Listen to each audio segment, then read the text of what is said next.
हजारों हजार जो है लोग पड़े हुए हैं। इसी के लिए मैं गंगा को सगर के पुत्रों को तारने के लिए इतने दूर से ला रहा हूं, कृपा करके आप मुक्त करिए।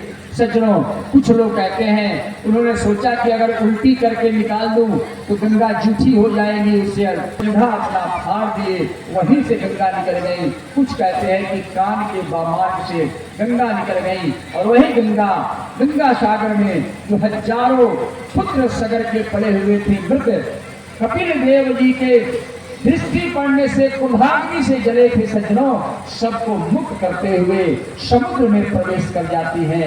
ये गंगा का अवतरण भी इसी प्रसंग में आपको मैं सुना दिया। सज्जनों, कहते हैं हमारे वेद व्यास जी महाराज कि अब भगवान में सब माप दिए, तीसरा रखने का जगह नहीं था। कहा कि गरुड़ जी, कहा कि हाँ सरकार, अब बांधो इसको और नरक में डालो। हाथ जोड़ दिया बलि और कहा कि मैं नहीं करता, लेकिन आप पहले एक प्रश्न का उत्तर दीजिए। भगवान ने कहा कि पूछो। कहा कि प्रश्न मेरा यह है कि दान देने वाला बड़ा होता है कि दान सामग्री बड़ी होती है। कहा कि दान देने वाला बड़ा होता है, सामग्री तो दूसरे नंबर की चीज है। कहा बलि ने कि तो बस अभी मैंने अपनी सामग्री धन संपत्ति दान की है, मैंने अपने आप को अभी दान नहीं किया है। आप इस सिर पर पैर रख लीजिए, तीसरा पैर आपका मैं अपने सिर पर धारण करता हूं। सज्जनों, इस पूरे भारतवर्ष ही नहीं, पूरे विश्व में एक लौता ऐसा जो है आदमी है, कौन? हमारे बलि हैं, जो इतने दानी हैं कि अपना शरीर ही दान कर दिया और भगवान ने भी अपना चरण उसके सिर पर रख दिया। अन्यथा कोई भी आदमी के सिर पर भगवान चरण नहीं रखते। इतना सौभाग्यशाली था वह बलि सज्जन, ये सौभाग्य की बात है। सज्जनों, बलि ने कहा कि मेरा यज्ञ तो पूरा हो गया। कहा कि कैसे?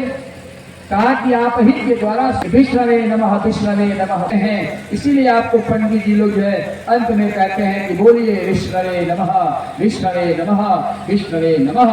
अंत में यज्ञ, किसी भी जगत के अंत में पूर्ण के बाद पूर्णता के लिए जो उसमें छिद्र बच जाते हैं, जो कमी रह जाती है, उसके लिए विष्णु विष्णु 3 बार कहलवाते हैं कि वह पूर्ण हो जाए। तो मैंने आपको विष्णवे नमः विष्णवे नमः विष्णवे नमः कहा, आपको कई बार प्रणाम किया, इसलिए मेरा यज्ञ तो पूरा हो गया। अब तो इंद्र की गति से आप कैसे हमको हटाएंगे?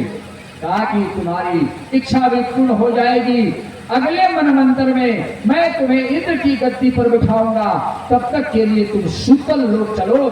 सूतलम स्वर्ग दुर्लभम, सूतल लोक स्वर्ग से भी दुर्लभ है। और उनके कहने पर बलि सूतल लोक चले गए सज्जनों। और आगे कथा आती है कि उन्हें वरदान देने के लिए भगवान ने कहा कि मैं बहुत प्रसन्न हूं, मांगो क्या मांगते हो? तो कहा कि महाराज यही वर दे दीजिए कि मैं घर से निकलूं तो आपका दर्शन करूं और घर में प्रवेश करूं तो भी आपका दर्शन करूं। दरवाजे पर भाला लेकर के भगवान दरबान बन गए। निकलता था तो भी प्रणाम करके जाता था, लौटता था तभी जो है प्रणाम करता था। एक दिन उसकी पत्नी ने पूछ दिया कि क्यों इस आदमी को प्रणाम करते हो? कहा कि देवी मत पूछो। पत्नी ने जिद कर दिया और जिद के कारण जो है आज बलि को बताना पड़ा कि और कोई नहीं, यह विष्णु भगवान है। मुझे जो वचन दिया है उसके कारण इनका यह हाल हुआ है। आज यह दरवाजे पर खड़े होकर के रहते हैं मुझे दर्शन देने के लिए। भगवान को यही शर्त तय थी कि जिस दिन दुनिया में कोई इस बात को जानेगा उसके बाद मैं वापस चला जाऊंगा। एक कथा ये आती है, अन्य पुराणों में एक कथा यह भी आती है कि भगवती पारंबा जगदम्बा लक्ष्मी जी ये सोचा कि भाई कब तक यहाँ सेवा में रहेंगे। तो वह जो है एक रक्षाबंधन के दिन, जो श्रावण महीने में पूर्णिमा को हम मनाते हैं, कहते हैं कई पुराण कि वहां उसी दिन भगवती पारंबा जगदम्बा लक्ष्मी ने राखी लेकर के गई और रक्षा के दिन, बंधन के दिन बलि के हाथ में अपना भाई मानते हुए रक्षा बांधा और रक्षा की दक्षिणा में अपने पति को छुड़ा करके लेकर के बैकुंठ गई। यह भी कथा आती है। बोलिए आनंद कंद भगवान की जय।